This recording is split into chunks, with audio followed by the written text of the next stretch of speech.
ngelihat mereka itu normal, iya, ngelihat kematchingannya itu loh, dia itu normal apa enggaknya kan dilihat dari yang histogram itu. Adi masih ingat nggak histogram, buat ngecek histogram gimana?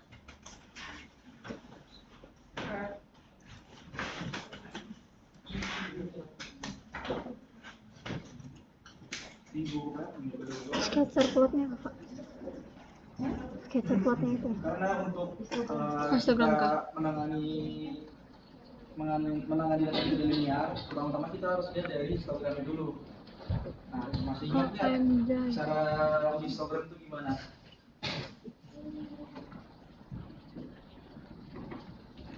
Yang ini kemarin loh, yang histogramnya menceng ke kiri, ke kanan. Adik masih ingat nggak? Kalau ingat bilangnya, kalau nggak bilang nggak, biar waktunya. Klik analyze, descriptive statistik, frekuensi, masukkan variabel Y sama variabel WPM-nya. Terus di kolom chart sebelah kanan diklik histogram sama yang kotak itu dicentang juga. Setelah itu klik continue, baru oke. Nah, histogramnya nggak keluar. Mulai.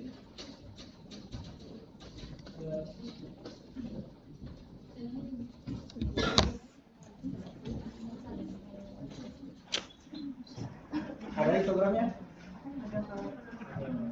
Namanya gimana? Ada Pak. Yang sebelah kiri.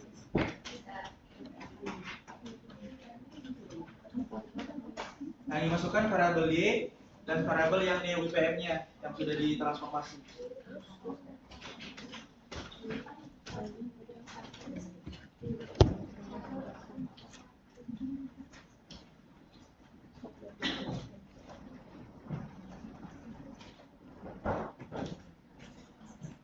Nah, di situ kan kelihatan tuh histogramnya tuh.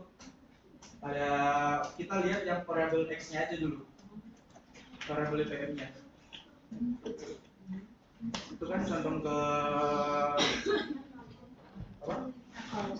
Dia sebenarnya datanya linear, cuman kita mau cari tahu aja gimana cara penanganannya. Jadi datanya kan sebenarnya sudah linear nih, cuman kita nggak punya data yang tidak linear buat dilinearkan. Jadi kita pakai yang data sudah linear, kita tambah linearkan lagi. Jadi kan variabel IPM-nya itu kan agak condong ke kanan tuh. Oh iya. Kalau misalnya pakai F itu, kalau misalnya tapi nggak bakal keluar ke anunya. Iya, tapi nggak bakal keluar ininya anopannya. Karena kita main yang cepat aja, yang anopannya keluar langsung aja. Makanya aku bilang ini BPM aja, karena sudah transform. Ya tetap harus pakai anopal. Kalau ngaji yang lain kita harus langsung lagi yang apa? Yang range-nya nanti. Yang IPM kan. Nah, kalau PDRB keluar nggak? Dia emang tuh harus ditransform dulu, jadi 2 kali transform gitu. Jadi biar cepat aja sih sebenarnya. Karena kita mau pakai PDRB tapi outputnya tuh bukan linear apa, unputable. Makanya bingung di situ. Jadi yang IPM aja kita kasih tahu caranya aja. Yang linear sih sudah, karena sama-sama apa X-nya itu sudah normal. Tapi ya buat caranya aja ya udah pakai yang cepat aja. Apa?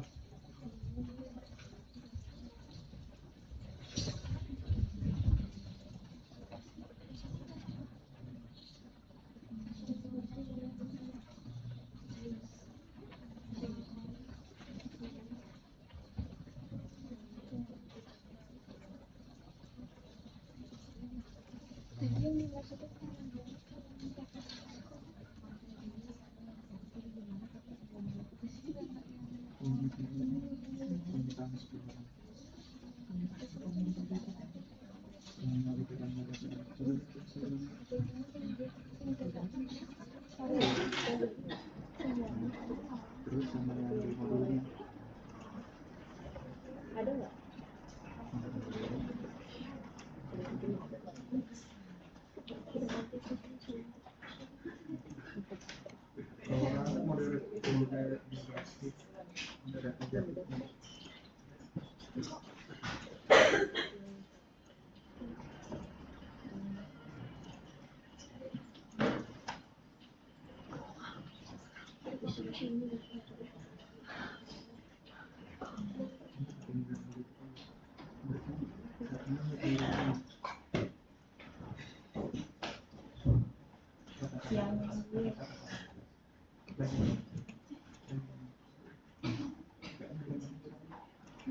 Paknya 3, oh iya benar.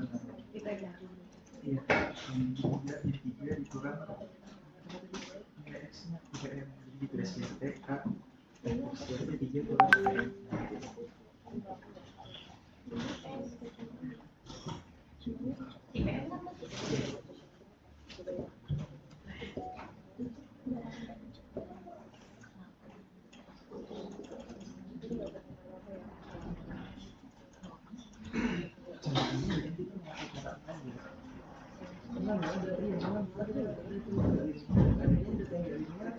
Dicoba linear kan tetap linear.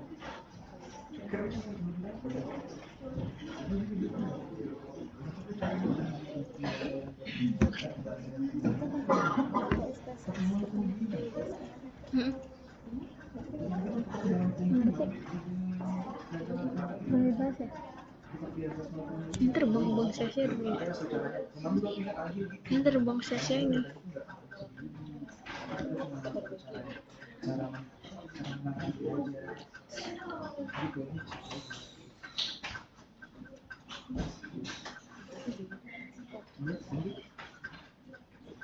Jadi kan kalau tadi kan udah disebutin sama lu, kalau misalnya cara penanganan kalau misalnya datanya nggak linear itu kan ada 3. Yang pertama yang menggunakan metode regresi yang tidak mengasumsikan data linear.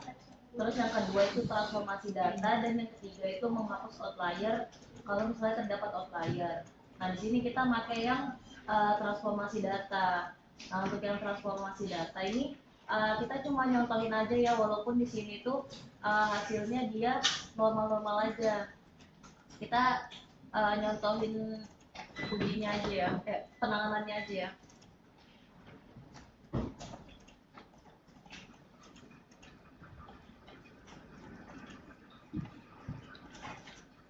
Pertama kalian buka yang transform, terus yang compute variable.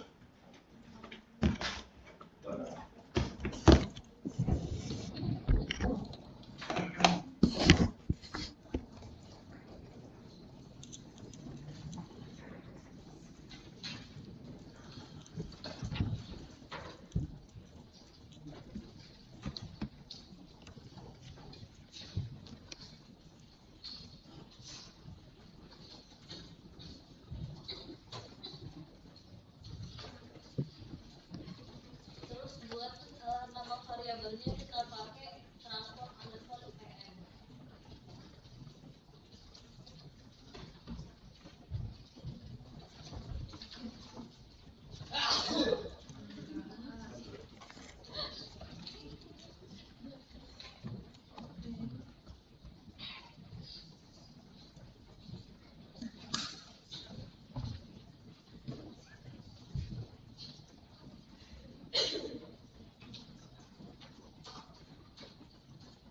Untuk fungsinya kita pakai yang SCRP.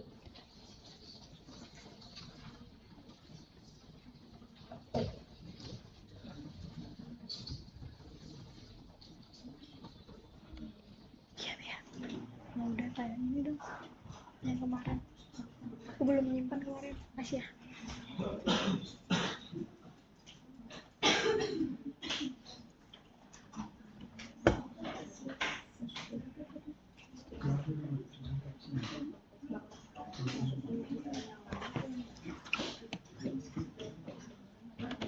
Kenapa?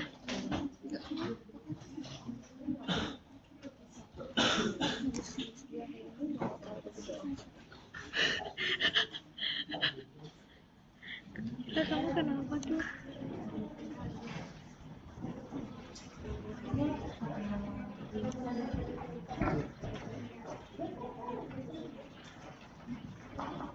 Kamu jam 11 sama modulnya aja. Gitu. Ambilin sebelah sebelahnya modulnya.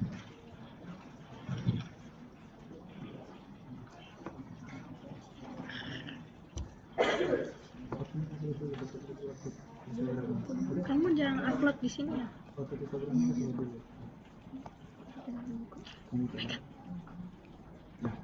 Oke, jadi kita lihat di sini kan Instagram itu kan agak condong ke kanan sedikit tuh.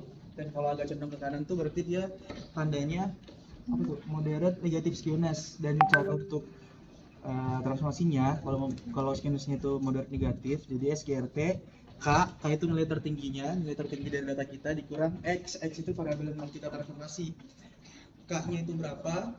K-nya itu 3, karena kan kita bikin range-nya kemarin itu 1, 2, dan 3, yang paling tinggi itu 3. Jadi caranya adalah ditransformnya itu 3 dikurang variabelnya WPM. Jadi ini sebenarnya datanya sudah linear, cuman kita kasih tahu cara penanganannya aja. Kalau misalkan data dari tugas kelompok kalian, apalagi data sekundernya itu nggak linear antara variabel X dengan variabel Y. Kalian cek dulu dari histogramnya. Kalau misalkan histogramnya santai tir emang kayak gitu namanya pelajaran mereka. Dengan apa caranya di situ di tabelnya. Sudah kan Kalau udah kalian transform, baru kalian coba uji lagi pakai tes of linearity kayak tadi yang convergence.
Jadi dilihat ya grafiknya ya, bukan dia antara SGRT semua.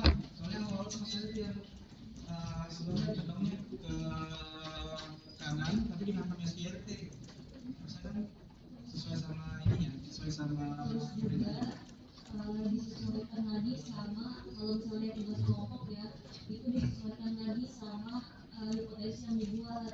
Jadi kalau misalnya ada yang nanya, kemarin ada yang nanya apa milih satu-satu ke X yang diuji tuh yang mana? Iya, jadi disesuaikan lagi sama hipotesisnya kalian. Kalian pakai hipotesis yang mana? Kalau di sini kan yang PPAK ini mereka semua variabelnya dipakai kan buat yang uji kemarin itu, makanya semuanya dipakai dan yang dicontohkan cuma beberapa. Jadi kalaupun yang tugas kalian itu kelompok kalian itu disesuaikan sama hipotesisnya lagi, kalian makainya gimana.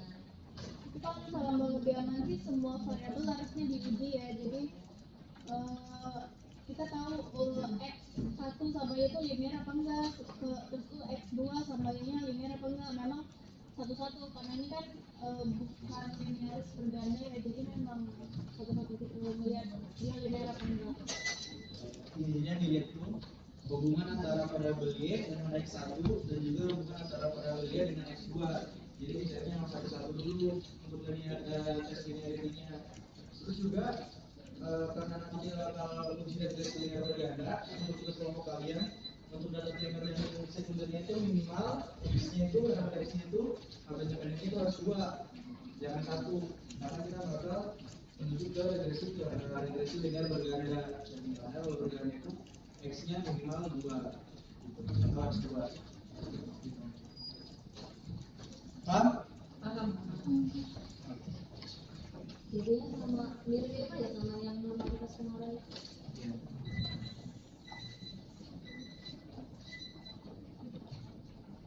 setelah kita tadi transformasi kan kita uji linear lagi. Yang kita uji linear itu variabel y-nya tetap, dan juga variabel x-nya itu yang sudah kita transformasi menggunakan SIRT k dikurang x-nya.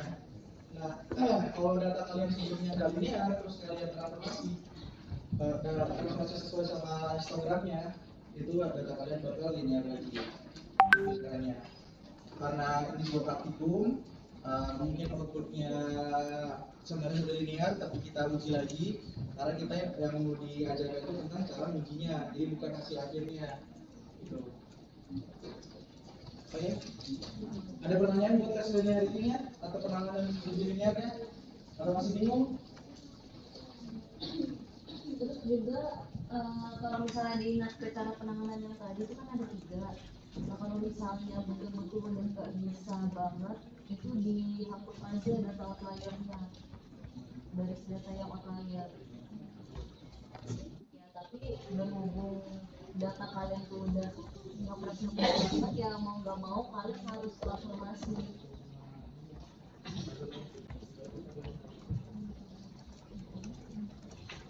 Sudah.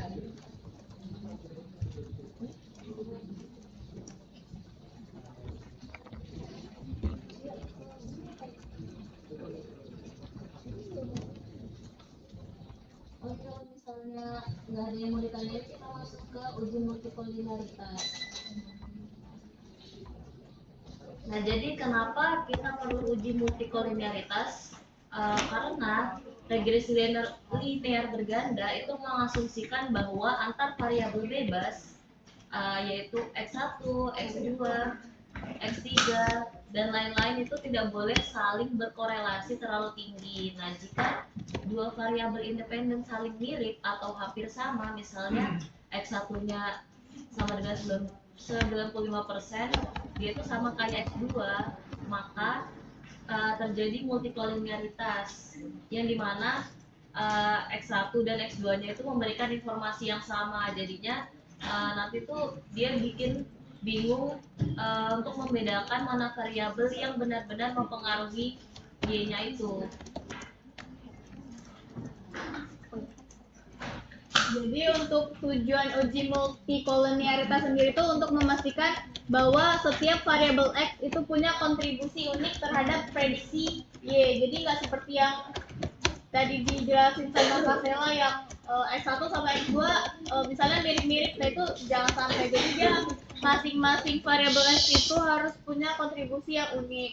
Lalu koefisien regresi itu stabil, tidak berfluktuasi. Lalu hasil regresinya dapat dipercaya.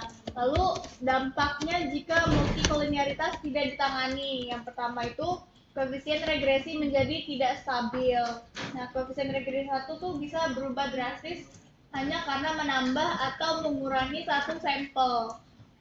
Lalu koefisien bisa positif di satu model, namun bisa jadi dia tuh negatif di model lain, artinya hasilnya tidak konsisten. Lalu dampak yang kedua, standar error yang membesar, alias p-value-nya salah. Nah, variabel yang sebenarnya berpengaruh terlihat tidak signifikan. Jadi kita bisa salah menyimpulkan bahwa X tidak mempengaruhi Y. Lalu dampak ketiga, model menjadi sulit diinterpretasikan. Contoh, X1 umur, lalu X2-nya pengalaman kerja. Yang mana pengalaman kerja ini tuh 95% berkorelasi dengan umur. Jadi model itu bingung dan akhirnya memberi kredit ke salah satu variabel secara salah. Lalu dampak yang keempat, prediksi menjadi buruk. Nah, jadinya tuh model kurang generalisasi dan hasil prediksinya itu tidak stabil dan tidak akurat. Lalu dampak yang kelima, R-square-nya itu bisa sangat tinggi tetapi model menipu. Jadi modelnya tuh terlihat bagus karena R-square-nya tinggi, tapi koefisiennya itu jadi tidak bermakna karena adanya collinearity. Seperti yang kemarin sudah dijelaskan di pertemuan sebelumnya, kalau misalnya multikolinearitas itu terjadi ketika dua atau lebih variabel independen dalam model memiliki korelasi tinggi satu sama lain. Nah, cara untuk mendeteksi kasus multikolinearitas ini adalah dengan menggunakan nilai FIF atau variance inflation factor. Jadi kalau misalnya nilai FIF-nya itu kurang dari 10, menunjukkan tidak terjadinya multikolinearitas. Sedangkan jika FIF-nya lebih dari 10, menunjukkan terjadinya multikolinearitas. Nah, cara penanganannya ada 3, yaitu yang pertama, mengganti atau mengeluarkan variabel yang mempunyai korelasi tinggi. Yang kedua, menambah banyaknya variabel independen. Yang ketiga, mentransformasikan data, misalnya logaritma natural, akar kuadrat, atau first difference delta.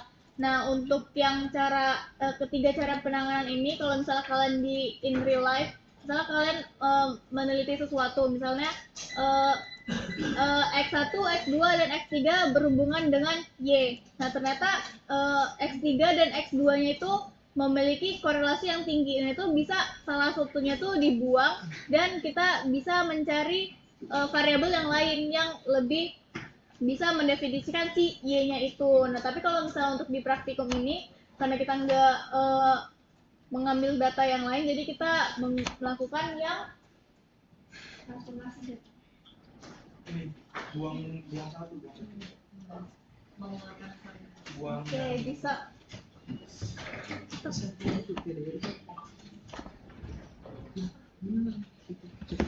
Iya, itu juga ya.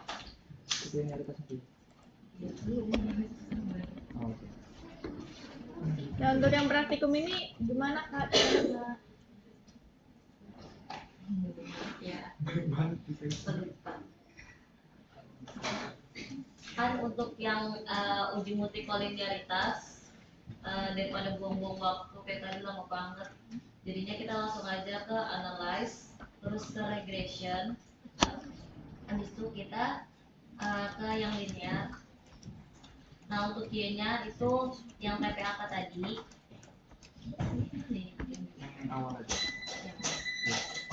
Terus kita masukin variabel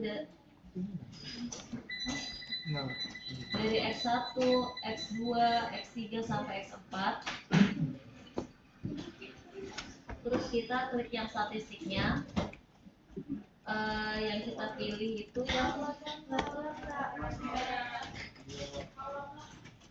regression, linear, variabel Y-nya itu PPAK dimasukkan di dependent. Nah, terus variabel X1 sampai X4-nya dimasukkan ke variabel independen.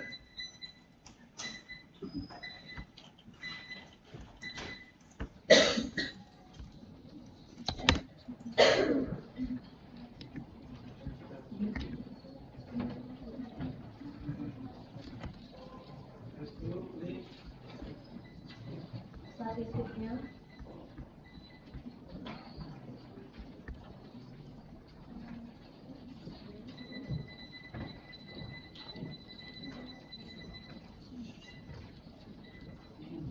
Sudah?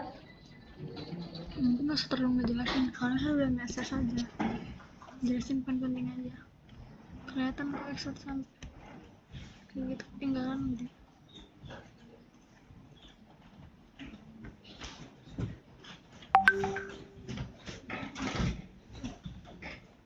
Sudah kan? Sudah Kak.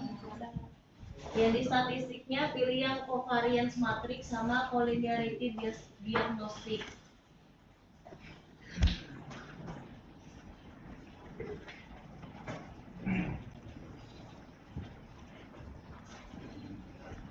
Jadi ada yang bisa nyimpulkan nggak dari outputnya yang keluar di sini?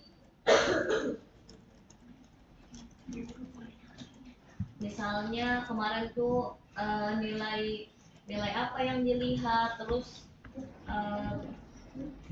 nilai apa yang dilihat dan nilai acuannya berapa, dia harus di atas atau di bawah.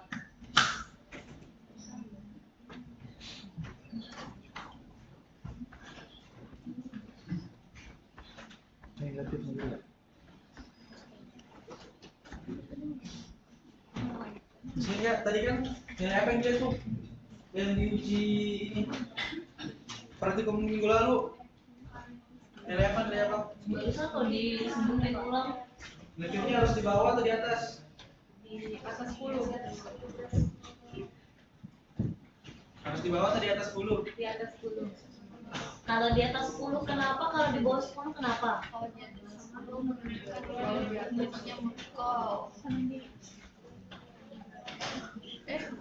Kalau di atas berarti Multikol. kita mau data kita multikol atau tidak multikol?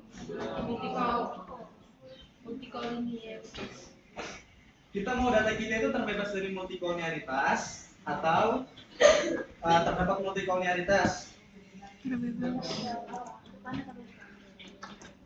Jadi kan tadi udah dijelasin juga ya kalau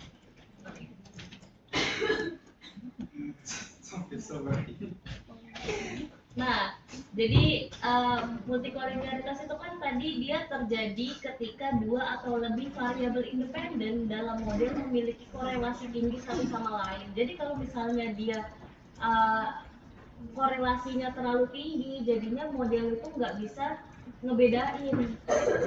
Nah jadi kesimpulannya apa? Apakah harus lebih tinggi atau lebih rendah? Apakah harus terjadi multikol atau tidak terjadi multikol? Harusnya itu dia kan bisa masing-masing variabel itu harusnya bisa membedakan dirinya dengan yang lainnya harusnya. Tapi di sini di outputnya itu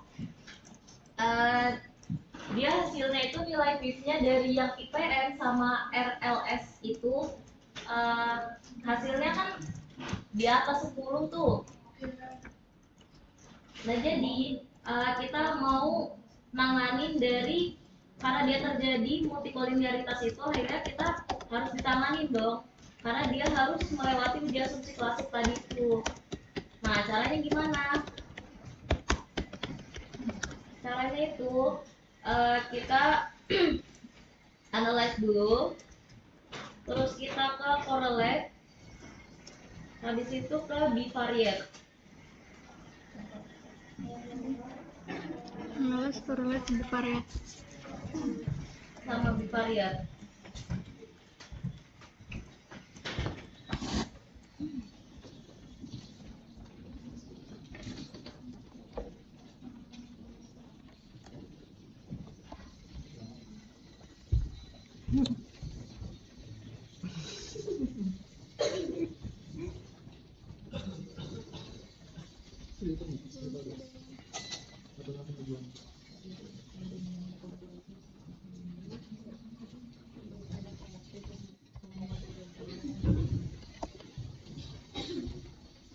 Oh, coba modulnya itu udah benar. Ini masalah lihat nih. Ini coba kita ini kurang tinggi kayaknya. Nah, dia salah satu yang di sini kita lihat. Tadi yang tinggi itu apa? Cara sama.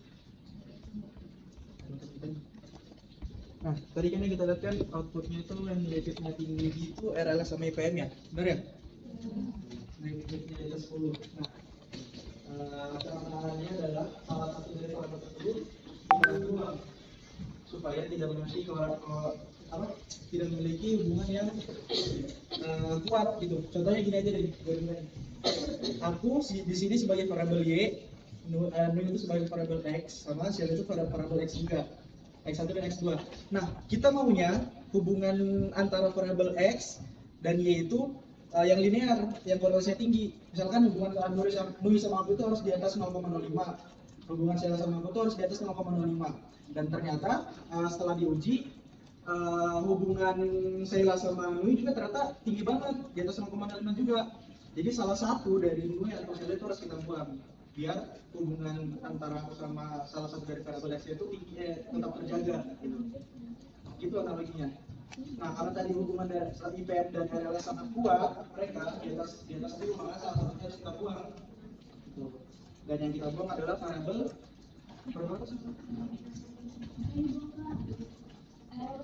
variabel RLS. Iya, satu variabelnya dibuang.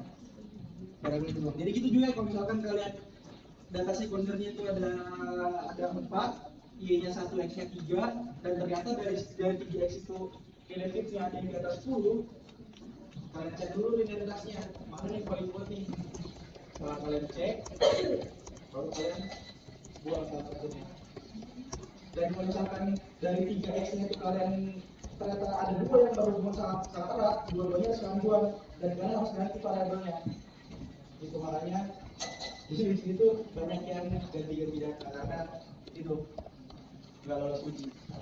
Kayaknya yang RLS ini nanti dilakukan aja, tapi di sini nggak kuat sih.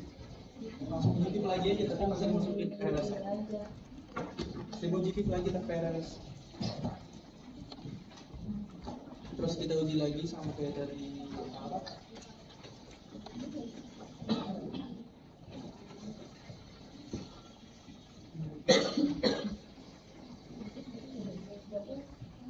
RLS-nya dibalikin aja, dikeluarin. Iya, dibuang aja relasi. Oh iya. Yang tadi yang apa tuh? Nggak jadi. Nggak jadi yang Nggak jadi. Yang tadi ini loh, apa namanya? RLS, terus yang regression terus linear. Terus yang dependennya itu ambil yang TPAK, dan independennya itu yang dikeluarin RLS itu dikeluarin.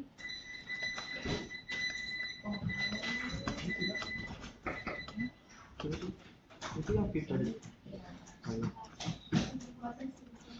Yang dicentang yang tadi ya, yang covariance matrix sama collinearity diagnostics.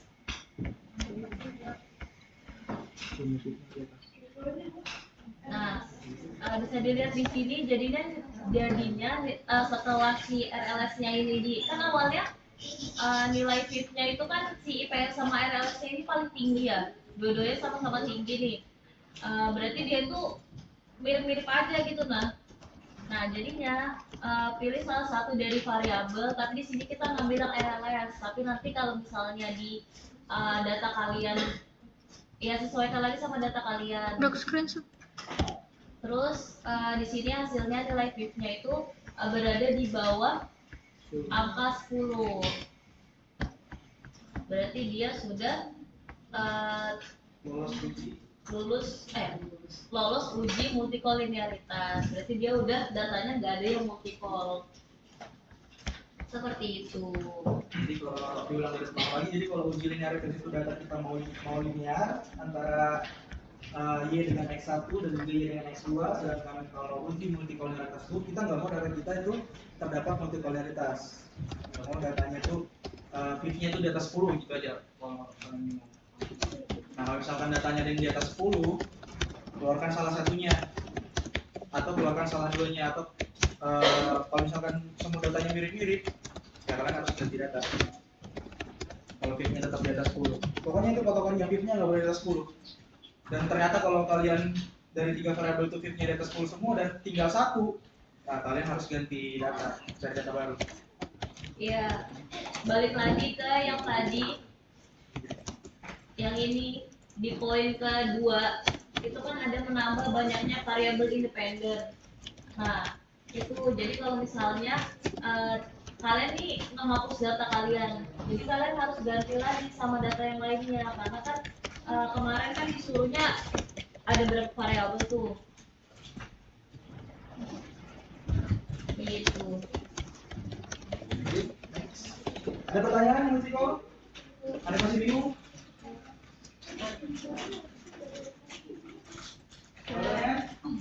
X-nya harus berapa? 1 apa 2? Lanjut ke uji autokorelasi. Jadi autokorelasi itu adalah residual yang saling berkaitan satu sama lain. Jadi ini tuh sering terjadi pada data yang runtut waktu atau time series, data survei yang berurutan, dan juga data panel. Nah, mengapa kita perlu menguji autokorelasi? Karena regresi linear mengasumsikan residual bersifat acak, bukan membentuk pola. Nah, jika residual saling berhubungan, artinya model gagal menangkap pola yang sebenarnya. Nah, lalu bagaimana dampaknya kalau autokorelasi tidak ditangani? Nah, yang pertama, standar error menjadi bias. Itu menyebabkan p-value-nya salah, yaitu terlalu kecil dan jadinya itu nggak signifikan. Lalu, koefisien betanya itu tampak signifikan padahal tidak. Nah, ini disebut false positif. Lalu yang ketiga, prediksi tidak akurat untuk masa depan karena modelnya itu tidak menangkap pola waktu yang sebenarnya. Lalu yang keempat, kesalahan model meningkat. Nah, residual tidak acak, nah berarti ada pola yang tidak tertangkap pada model. Nah, ini untuk visualisasinya, kalau misalnya kita melihat autokorelasi yang sebelum penanganan itu kan membentuk pola. Nah, sedangkan yang untuk uji regresi ini dia mengasumsikan bahwa datanya itu acak seperti yang ini setelah penanganan. Jadi dia datanya tuh random. Gitu. Nah, adanya autokorelasi pada regresi linear menyebabkan variansi sampel tidak dapat menggambarkan variansi populasi. Nah, ini kan maksudnya kita kan mau menguji sesuatu, kita tuh nggak mungkin kan menguji semua penduduknya atau semua datanya, maka kita menggunakan sampel. Nah, kalau misalnya ada autokorelasi atau misalnya ada multicol pada sampel, berarti sampel itu tidak menggambarkan populasi yang sesungguhnya seperti itu. Lalu di sini kita menggunakan metode Cochrane-Orcas untuk mengatasi masalah autokorelasi pada regresi. Nah, jadi kita langsung aja ke penanganannya. Yang pertama, tentukan nilai koefisien Rho-nya. Caranya dengan klik transform, terus ke compute variable.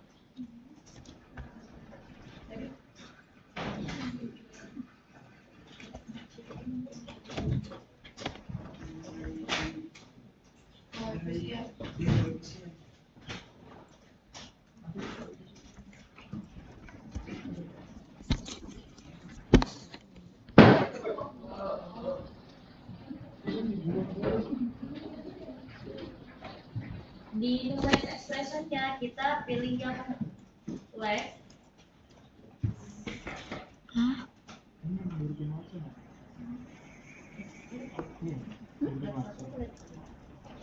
Satu. Iya. Satu. Pilih yang left 1 ya. Dulu. Ini mau baca kan?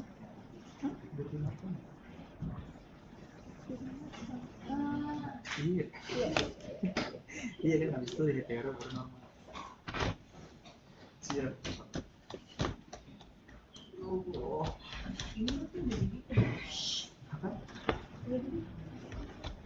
Nah, itu masih ada satu kan kita nolak telat berat satu. Mana udah? Iya.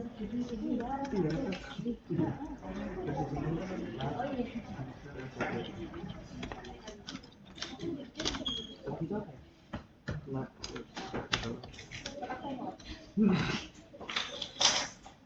Nah, untuk target variabelnya itu namain aja leg underscore S1.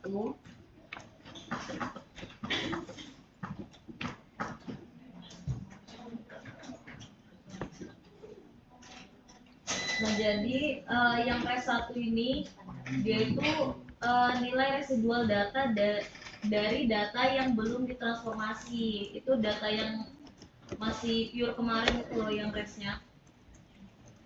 Langsung diokekan aja. Terus kita ngelakuin uji regresi. Terus kita masukin variabel dependennya dengan nilai residual dan variabel independen dengan nilai lag yang sudah dihitung.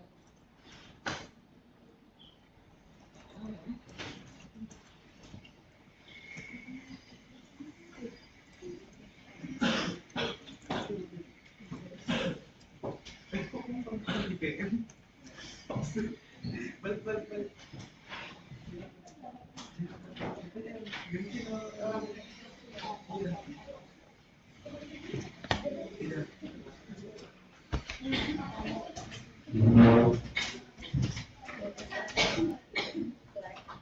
Iya lebih lapaknya itu.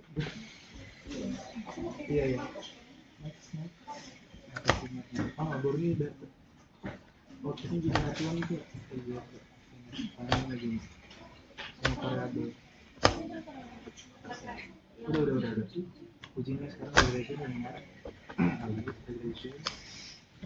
Udah linear. Masukin track 1 di atas. Linear. Yang lupa. Tadi untuk langkah-langkahnya buat uji regresi itu kan yang click analyze, terus regression, terus linear. Nah untuk variabel dependentnya itu pakai yang res 1.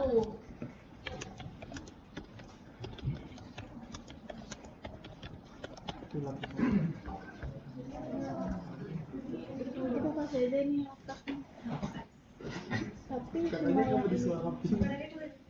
tapi nggak boleh copy, nggak bisa di copy, nggak bisa di Pakai inskripsi ya? di Gdoc aja, itu nggak boleh dihilangkan. Kan ini KSI kan itu kan belajar dan inskripsi. Ya memang bisa, cuma ya kan data kan sifatnya Kopi kan nggak asal masukin copy. Google Lens bisa. Bisa Screenshot. loh kayak gini sekarang ada yang ngambil tulisan. Aku pakai GPT, salin tulisan. Dulu aku juga gitu sih, sebelum ada fitur itu. Orang paling gitu katanya modulnya. Sudah? Variabel dependentnya yang res 1, terus independennya yang let res.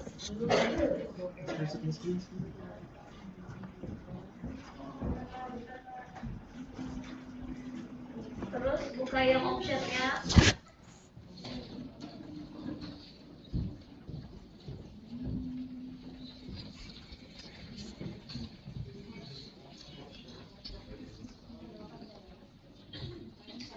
Yang include-nya ini dihilangin ya cetannya.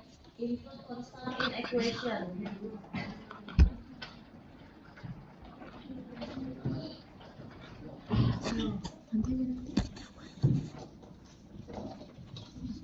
Nggak paham lagi. Next. Apa? Pencet apa? Durasi. Jadi masih ganti. Ini Di continue aja. Terus ke yang statistiknya. Terus option baru ke status. Kan tadi kita pakai yang covariance matrix sama collinearity. Nah itu dihilangin centangnya. Terus kita pilih yang estimates sama model fit. Continue. Dari option baru ke statistik. Itu bisa kok. Terus di okekan aja.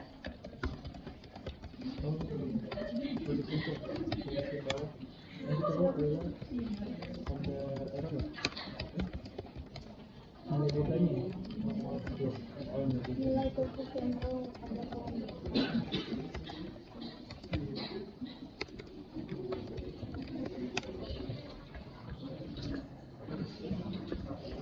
Terus didapatkan kan hasil di sini yang kita lihat itu kan yang nilai koefisien betanya. Nah nilainya di sini itu 0,082.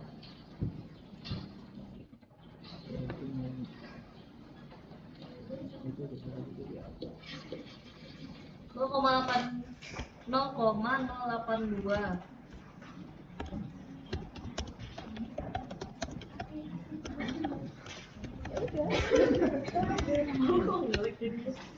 Oke. Kita bakal transformasi semua data variabelnya itu menggunakan nilai acuan kita adalah 0,082 atau nilai betanya. Nah, cara transformasinya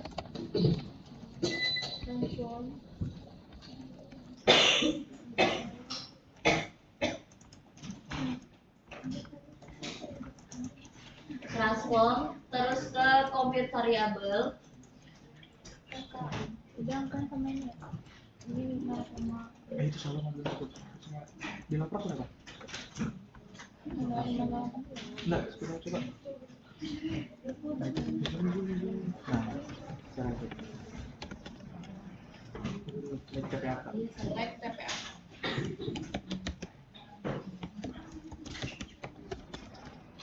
Ke apa? Aparatur ya? Yang apa tadi dihilangin? RLS ya?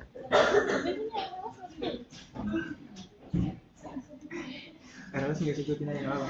Kita bikin sendiri aja. Di sini kalau TPA sama itu Yang apa ini kan contoh dua aja biar teksnya dua. dekat ya sama TPA. Betul. Iya TPAK. Terus tuh Terus tadi gunanya koefisien beta zoom coba. yang di sini kan 0,8. Terusnya kan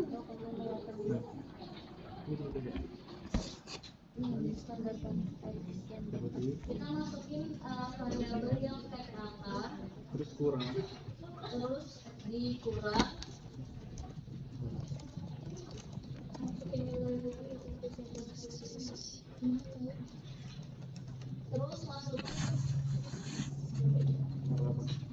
Terus dimasukin nilai koefisien rho-nya yang tadi yang di bawah ini. koefisien rho Nilai betanya tadi 0,8. 0,082 0,082 itu burung. minus Terus dikali sabar.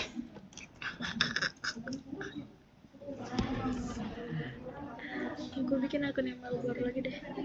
dikalikan dengan lag. Terus kita masukin yang TPAK. Aman. TPAK dikurang dalam kurung nilai betanya yang 0,082 dikali lagnya yang ambil dari function ini, terus variabelnya itu yang dimasukkan yang TPAK lagi. Tapi nilainya kayak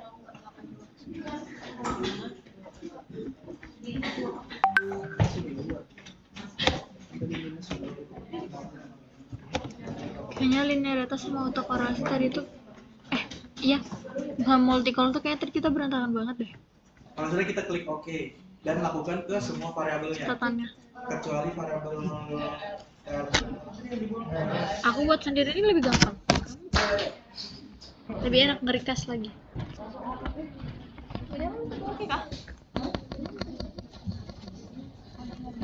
yang mana yang bisa?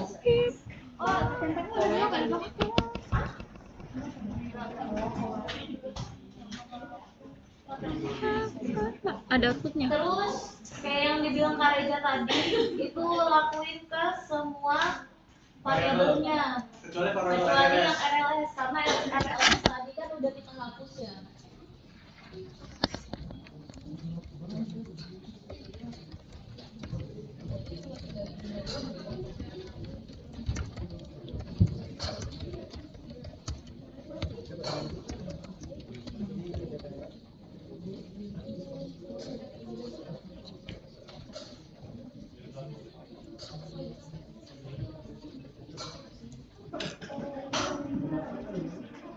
Bentuknya ya Allah.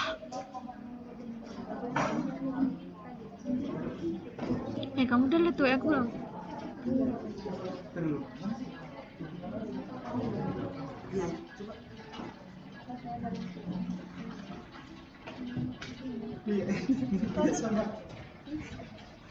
Iya, samain. Jadi di double klik aja, jangan ditulis. Jadi double klik. Ada yang masih bingung nggak cara nulisnya?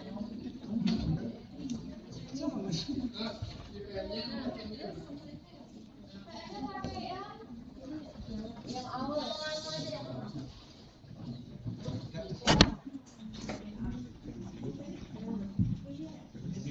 Dari sampai situ nggak bisa. Nggak bisa.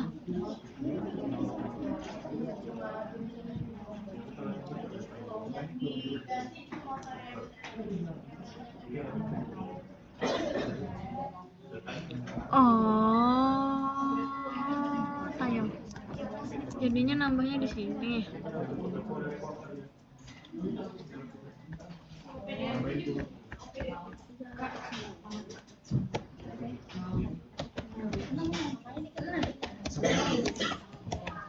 Kalau mau yang lain itu di double bit aja, jadi angkanya jangan diubah.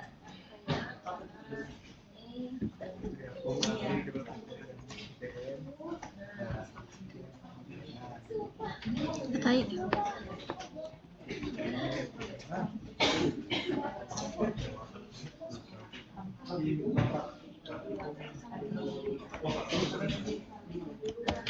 Mereka acuannya sesuai sesuai data yang dia ada. Mana yang ada yang error nggak?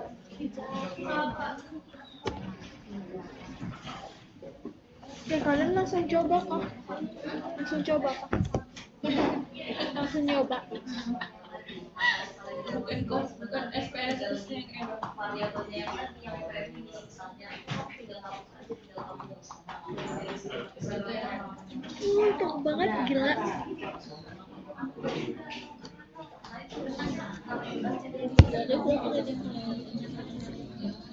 Interpretasi apa? Dua yang kelihatan. Sebenarnya itu bisa tahu, sebenarnya itu bisa ini tinggal kalian klik ini aja, pilih yang ini. Kamu santai aja Cok, kalau misalnya ngerti kalau ketinggalan tuh tenang aja, nggak usah panik. Maksudku kamu juga nulisnya nggak usah semuanya gitu loh, maksudnya kayak intinya aja. Tapi langkah-langkah lo bisa di screenshot, ngapain ditulis lagi?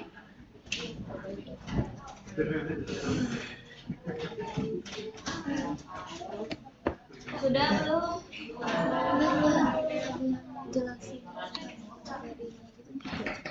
Iya, ya tapi kamu tenang kalau ketinggalan ini nanti ini maksudku kayak kalau kamu nggak tenang kamu juga nggak bisa ngeresapin, setidaknya walaupun nggak kamu tulis kamu tuh inget-inget dikit, kamu tuh ngeresap gitu loh. Ngerti nggak sih ngeresap apa ya? Kayak intinya kamu pernah dengar kalau misalnya tuh gitu. Sekalipun ngomongnya cepat itu aku aja nulis kayak maksudnya kayak ya udah, kalau typo juga nggak peduli. Lagi pula di doc juga bisa dibaikin kalau anunya typo ketahuan gitu.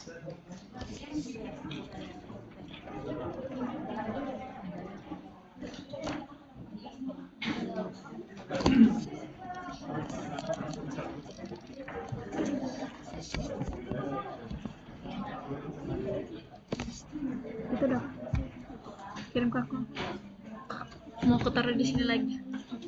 Oke udah semua? Oh, udah kita lanjut. Masalah kita nggak ikut lanjut, kita tuh nggak ikut praktikum yang ini nah, nggak sempat. Boleh nggak ya aku minta ke belakang? Mau dong, kau tinggal copy. Thank you. Udah transformnya? Udah.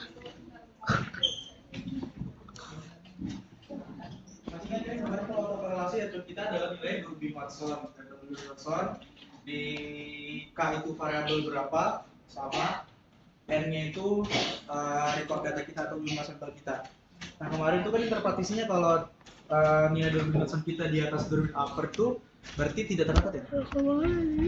Tidak terdapat ya kalau di atas ya itu. Di atas. Oh ya, kalau nilai Durbin-Watson kita ada di bawah nilai Durbin law-nya berarti terjadi autokorelasi. Sedangkan kalau misalkan nilai Durbin-Watson kita berada di antara Durbin upper dan Durbin low, itu nggak bisa disimpulkan karena dia datanya di tengah-tengah. Dan kalau misalkan data nilai Durbin-Watson itu di atas Durbin upper, Ya udah, nggak apa-apa. Tidak terjadi autokorelasi positif. Nah yang kita mau adalah Pahamin data aja. kita itu di atas nilai Durbin upper. Gitu. Durbin Watson itu harus di atas nilai Durbin upper. Nah, kalau misalkan data outputnya itu kemarin di bawah Durbin lower, nah maka cara penanganannya adalah menggunakan transformasi data dan pertama dilihat dulu nilai betanya tadi berapa. Kalian cari nilai betanya dari nilai residualnya, ditambah masuk juga nilai residualnya, terus kalian cari nilai betanya. Nah nilai betanya ini dijadikan acuan buat transformasi datanya gitu. Setelah kalian transformasi semua datanya, baru kita uji ulang lagi menggunakan uji Durbin-Watson.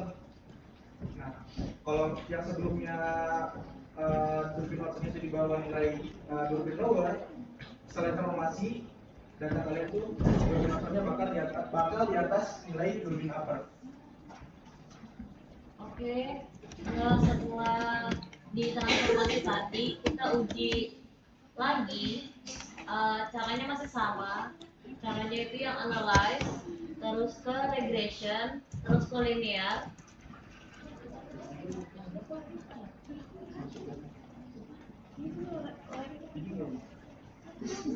Analyze, regression, terus linear. Terus untuk variabel dependennya ini kita masukin yang lab PPAK, dan variabel independennya itu yang lab IPM, lab UMR, sama lab PDRB.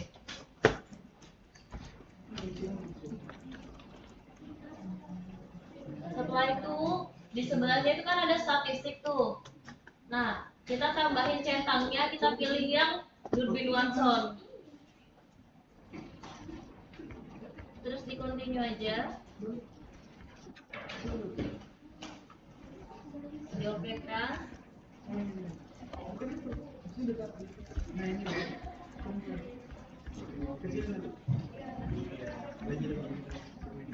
Nah, baru di sininya.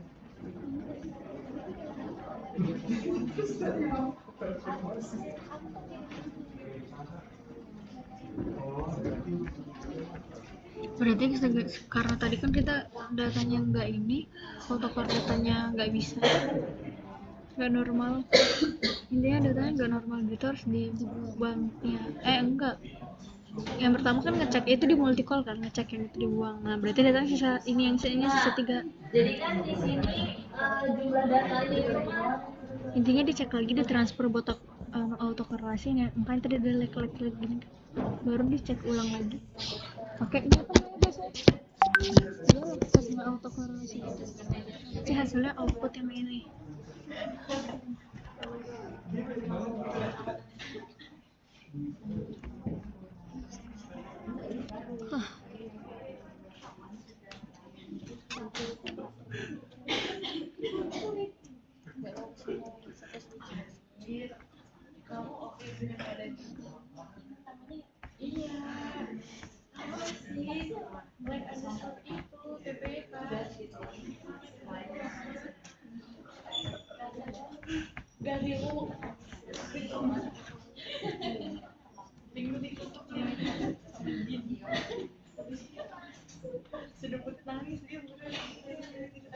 Tadi tugas praktikum kayak deh. Tugas praktikum. Terus aku lihat di LMS batas waktunya sebulan lagi. Kayaknya susah. Ya lagi, soalnya kan di ini yang praktikum sendiri kan, makanya aku lama banget. Desember tanggal 19 ke tanggal berapa lagi?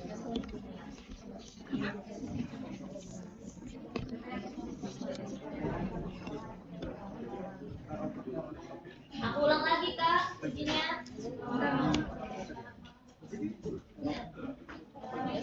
Oh iya, tadi jatuh presentasinya.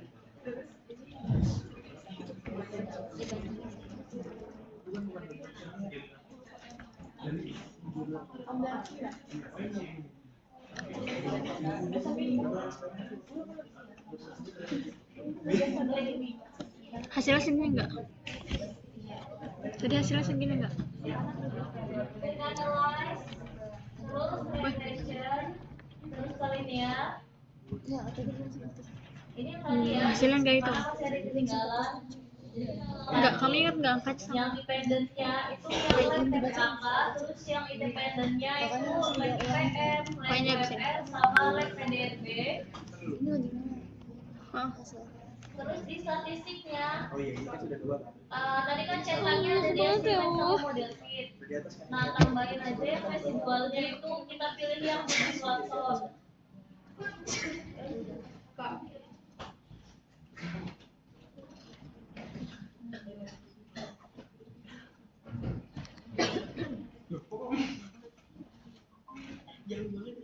Berapa?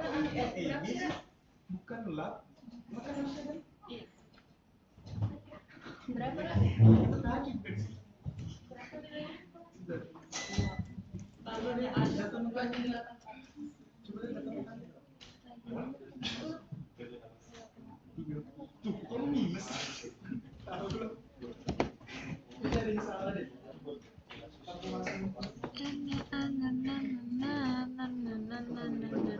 Ini kah hasilnya? Outputnya? Durbin Watsonnya mana ya?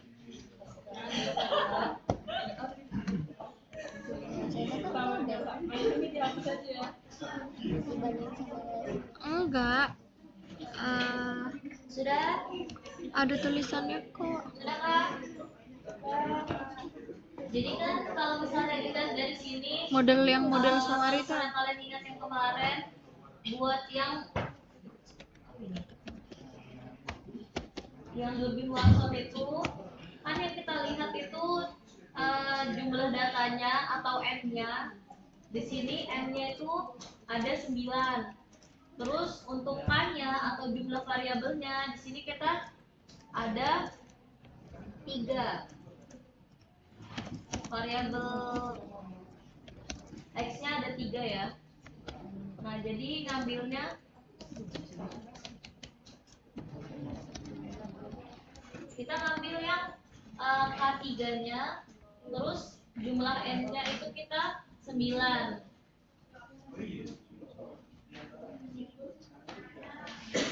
Oh my god, n-nya 9. Ada yang bisa nyimpulkan nggak dari hasilnya ini? 0,458.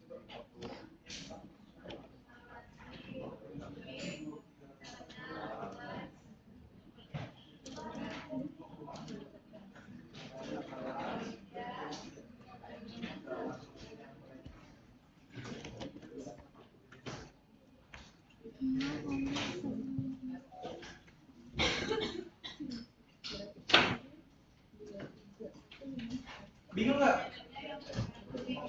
Mana tulisan Durbin Watsonnya? Ini apa yang Yang dibanding? dibingungkan apanya? Yang masih bingung yang dibingungkan apanya? Cara apanya? Cara Cara bacanya? bacanya itu sama kayak minggu kemarin. Cuma kan Mana tabel Durbin Watsonnya? Nah kemarin kan itu kan nilai output Durbin Watson kita kan di antara nilai Durbin upper sama nilai Durbin low. Dan yang mungkin sama kan data kita tuh di atas nilai Durbin upper. Nah makanya kita transformasi semua datanya, kita buang juga yang terjadi apa tadi yang pertama multi-call. Nah sekarang kita lihat di kelas sama dengan 3 di urutan 10 sesuaikan sama nilai apa yang sudah ditransformasi. Kalau nilainya sudah di atas Durbin upper, berarti data kita itu sudah lolos uji autokorelasi atau berapa disimpulkan data kita tidak terjadi autokorelasi positif. Mas Ibu?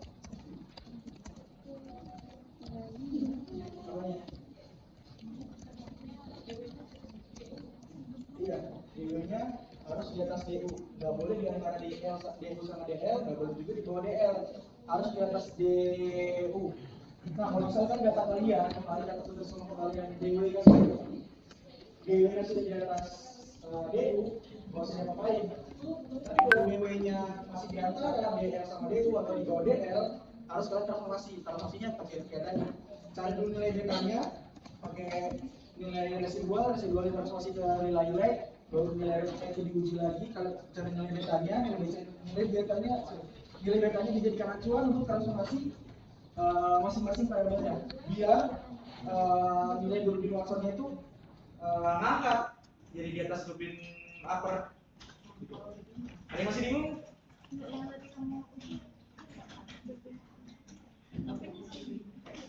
Ada yang masih bingung nggak? Kalau bingung, bilang bingung. Kalau enggak, bilang enggak.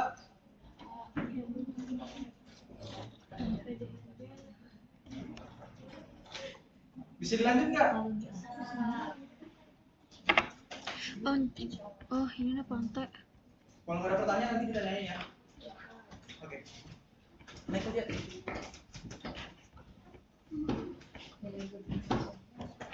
Tenang aja. Ini naik ke maksud.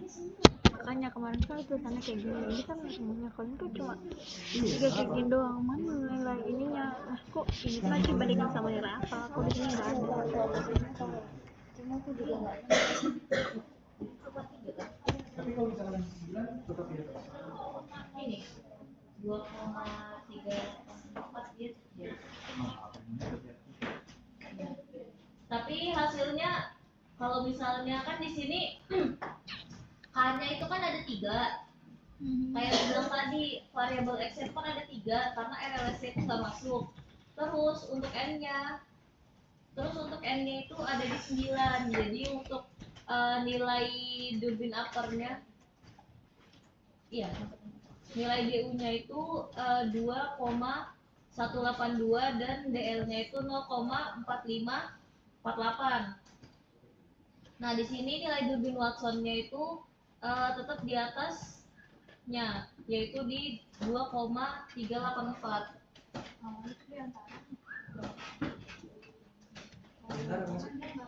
Kalau di antara tuh yang nggak bisa disimpulkan itu kan? Masih di antara. Enggak, dia udah di atas. Oh iya benar. Kalau di antara sih nggak bisa. Banyak yang hasil ini 1,7. Berarti salah transformasi mereka. Ada yang Durbin Watsonnya beda nggak hasilnya? Sudah dibaikin kok. Sudah sama juga.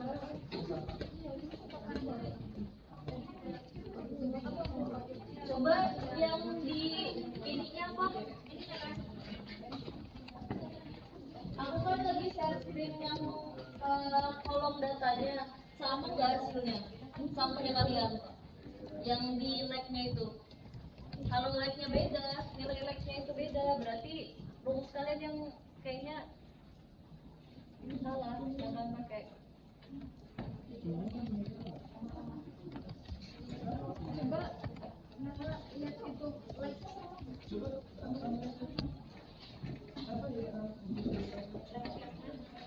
Semuanya dari atas sampai ke DRD. Yang beda tadi siapa aja?